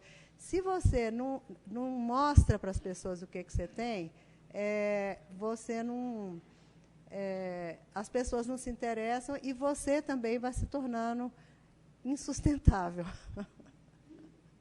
Bom, aí aqui tem alguns exemplos de exposições permanentes. Essa daqui é numa empresa de logística lá em Uberlândia, que também então é uma exposição, que tem também um vídeo, A exposição é uma forma bem clássica, né? Essa daqui é uma outra exposição, que é sobre Charges, e essa aqui é um museu virtual que foi feito pela Raia Drogasil, apelidado de MUFA, né? Mas esse museu de farmácia, Museu do Universo da Farmácia, desculpa, aonde você tem uma série de conteúdos que foram colocados, aí que não dizem respeito especificamente à Raia Drogasil. Não é um museu institucional, mas ele é um museu que tem muitos conhecimentos sobre a questão da farmácia, da história da farmácia no mundo. Então, ele trata de princípios ativos de farmácia, e aqui, por exemplo, ele tem a digitalização de toda a série de almanaques do Biotônico Fontoura. Então, quer dizer, esses almanaques são da Ana Maria Camargo, que eu acho que muita gente conhece a Ana Maria, e ela cedeu essa coleção do Biotônico Fontoura, que está digitalizado hoje e é acessível pelo MUFA, né? Então, quer dizer, uma maneira de você... Aí, no caso, eles usaram o setor de atuação deles, da farmácia, para veicular conhecimento acadêmico, conhecimento para o estudante, né, enfim. E ele está no ar, esse site. Outra forma é ali um livro, né? Aquele livro é um livro institucional, mas que conta a história da empresa, e, nesse caso, uma empresa que tem, quer dizer, um produto que todo mundo conhece, tudo porque enfim. Aqui, outra maneira de extroversão do acervo é essa rotina da equipe. São rotinas da equipe, por exemplo, isso daqui é uma visita técnica. Então, assim, outro problema que a gente vive, né, como documentalista nas nossas instituições, é que a gente fica muito isolado, né? E aí, quer dizer, a gente podendo trabalhar com visitas técnicas, para a gente poder juntar as pessoas, conversar, trocar ideia, ir visitar as outras, porque, assim, sempre você aprende alguma coisa, e é uma maneira de extroversão, né? A instituição que você está fica muito contente de perceber que você faz um trabalho que interessa a outras instituições parecidas também. Então, é uma maneira também de você mostrar que esse trabalho você tem seus pares também. Porque esse isolamento nosso, ele não é nada bom, certo? Ele não é nada bom. Porque o nosso trabalho ele é muito da filigrana, ele é muito do... Você tem que ter uma concentração. Quem é muito agitado, não gosta disso. Mas a gente tem que pensar também que, se a gente não tirar o pé desse cerco, né, ele também não ajuda, né? Então, a gente tem que tentar atrair as pessoas para a instituição da gente, ir visitar, conversar. Quando tiver um problema, transformar o problema pessoal num problema social. Então, se você já conheceu muita gente, você liga para fulano, para Beltrano, você conversa, E, assim, o que eu percebo é que, em geral, a gente é muito bem recebido, né? A gente sempre tem medo, né, de você abordar o outro, porque a gente sabe que todo mundo é ocupado, todo mundo é enlouquecido, né, com as coisas, você tem muita coisa para fazer, mas as pessoas precisam disso, gostam. Então, assim, a gente precisa de dar esse caráter da extroversão também, que é uma extroversão técnica. Essa extroversão ela é muito pequena, né? Porque você, na verdade, você está falando só com seus pares. Mas eu acho que ela é importante também, porque ela mostra que você é um interlocutor. Você é um interlocutor para os seus pares, né? Bom, ali é uma outra exposição, enfim. Aí, gente, para terminar, a ideia é mostrar o seguinte, quer dizer, que o melhor dos mundos é quando o centro de memória, o arquivo, o centro de documentação, seja o que for, está dentro do organograma da sua organização, tá? Porque aí você existe. Quando você não existe, tudo é pior. Quando você existe, né, então você isso é diferente, gente, porque tem certas instituições, aqui, por exemplo, o Arquivo Geral da USP, eu imagino, que quer dizer, a função precípua desse lugar é fazer arquivo. Mas, como nós estamos falando de centros de memória, que podem estar em qualquer lugar, né, empresas públicas ou privadas, pode estar no metrô, pode estar na Unilever, pode estar no Bradesco, pode estar... Então, é o seguinte, quando você não está pendurado, quando você não existe no organograma, é uma desgraça, porque assim, a sua fragilidade é muito maior, né? Então, é o seguinte, quando você começa a se institucionalizar, todas aquelas funções ali começam a ficar mais oficiais, começa a ter uma vontade política, você começa a ter um auxílio da instituição para você exercer isso daí.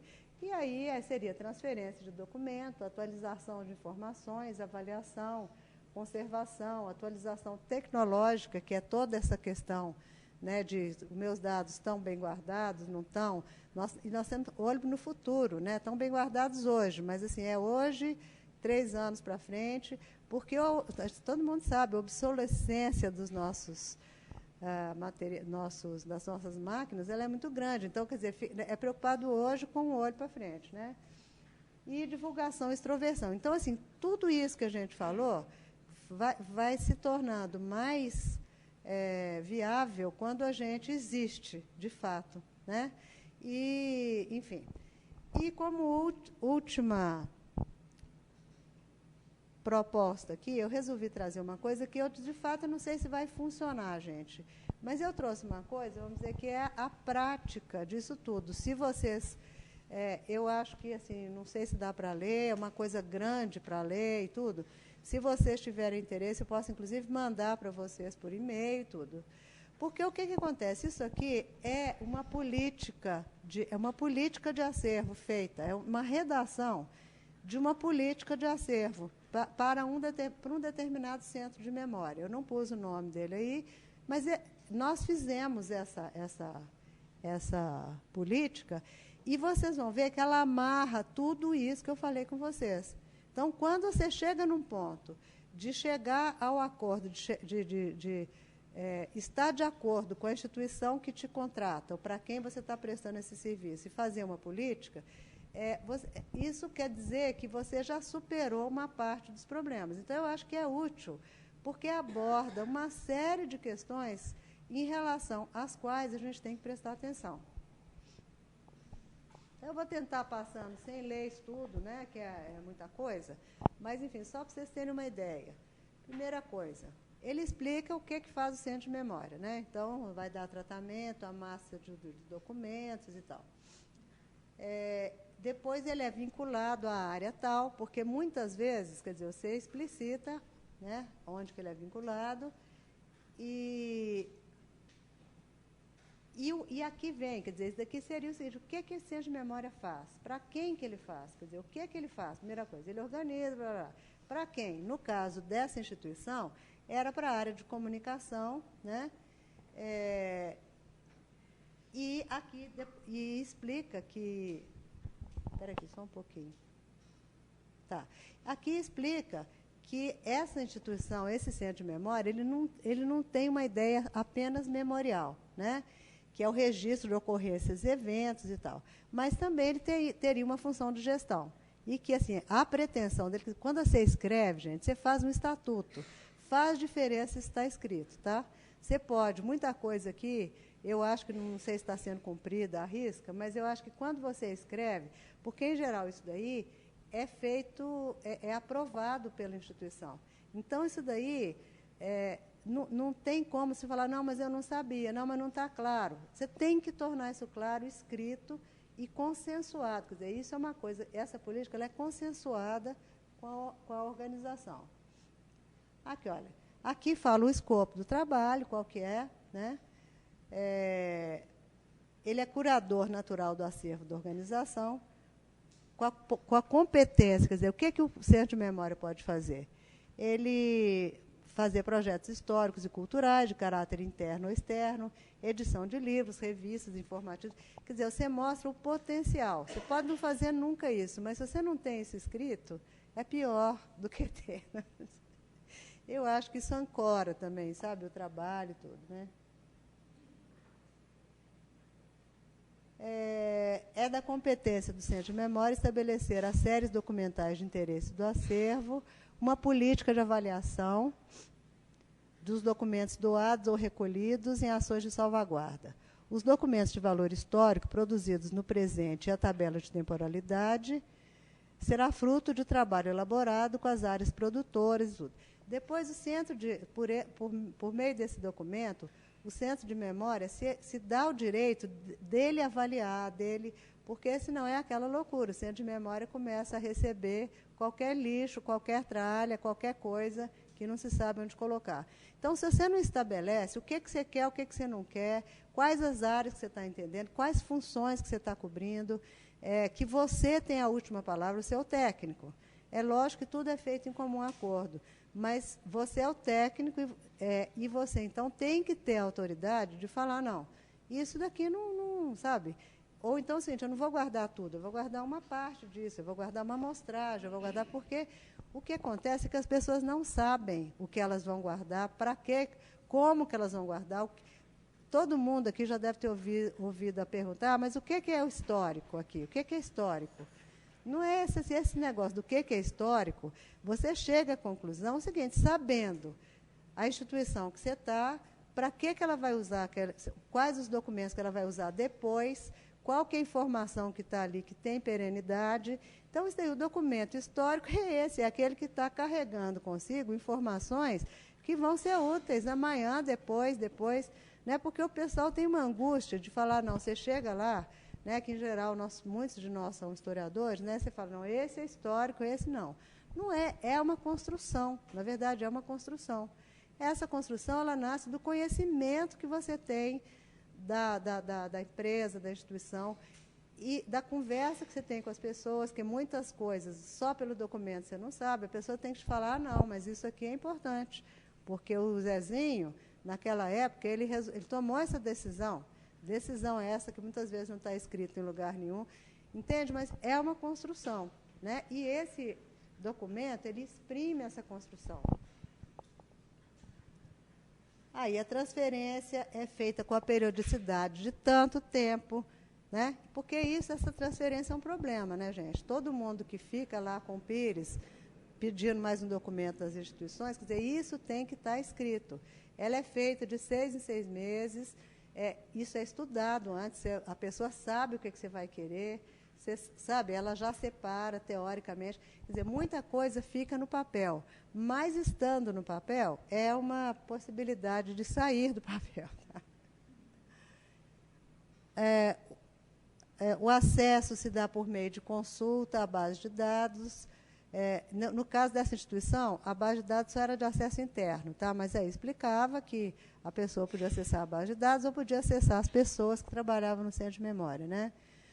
A segurança é feita por meio de restrição de acesso de informação, porque numa empresa, muitas vezes, os gerentes têm acesso a uma informação com um grau X, as pessoas, os diretores, a uma informação com grau Y, então isso tem que estar explícito aqui também, né? A autoria dos documentos, quer dizer, muitas vezes a gente coloca, quer dizer, isso foi colocado aqui, porque muitas vezes, quer dizer, quem assina um relatório, quem assina um projeto dentro de uma empresa não é autor, ele não é autor daquilo. Ele dentro das funções que ele tem naquele trabalho, no exercício de suas funções, porque isso não é uma autoria, mas isso é bom a gente explicar. Porque hoje, na legislação brasileira, quando você tira uma foto, isso você tem que dar o crédito, isso é considerado uma autoria. Só que, então, aqui a gente separa, que está dito, olha, que a autoria dos documentos sonoros, programas de rádio ou músicas gravadas, audiovisuais, documentários institucionais e iconográficos, fotos, pertence a produtores e fotógrafos e sua divulgação é obrigatória na menção dos créditos, caso eles sejam conhecidos. Porque se o pessoal do Centro de Memória vai fazer um produto, por exemplo, para publicar num veículo da empresa, ele tem que dar, porque isso é da legislação brasileira. Então, quer dizer, esse arrazoado aqui, ele explica algumas coisas. Ao mesmo tempo, o cara que é diretor e que assinou um relatório, não lhe é dado crédito de autoria, não existe isso. Mas isso é dito porque o comum das pessoas não sabe isso e nem tem obrigação de saber, né? O uso dos documentos do portal fora do âmbito da organização tem que ser feito sob autorização. No caso, isso daí não está aberto para a internet. Então, tem que explicar. E depois, são criados alguns termos de responsabilidade, porque amanhã, por exemplo, você dá autorização. Muito comum nas empresas, as pessoas, às vezes, vão fazer TCC, mestrado, doutorado, usando documentação da empresa. Né? O cara é economista, ele vai estudar alguma coisa usando o material da própria empresa, que é o que ele vivencia e tal. Mas aí tem um termo falando como ele pode usar, se responsabilizando, porque, obviamente, tem documentos que são sigilosos. Obviamente, muitos dados eles têm um tempo, tem que cumprir um tempo antes da empresa querer divulgá-los e tal. Então, é isso. Quer dizer, eu acho que esse documento, que é o que amarra todo esse trabalho que a gente faz no Centro de Memória, ou em qualquer outra instituição similar, né, de documentação, ele ajuda muito, tá? Ele ajuda muito. E é lógico que ele vai sendo amadurecido, né? A primeira coisa que você faz, ele é fruto de uma relação que vai acontecendo, ele é fruto desse trabalho de construção que vai se fazendo dentro da instituição, até porque as pessoas, quer dizer, quando você entra num lugar e tudo, você faz essa catequese, né? De falar, de explicar e tal. E é isso, gente. É isso, sim, eu gostaria que vocês se manifestassem. Se tiver questões, tudo eu estou às ordens. E espero ter me feito entender. Obrigada.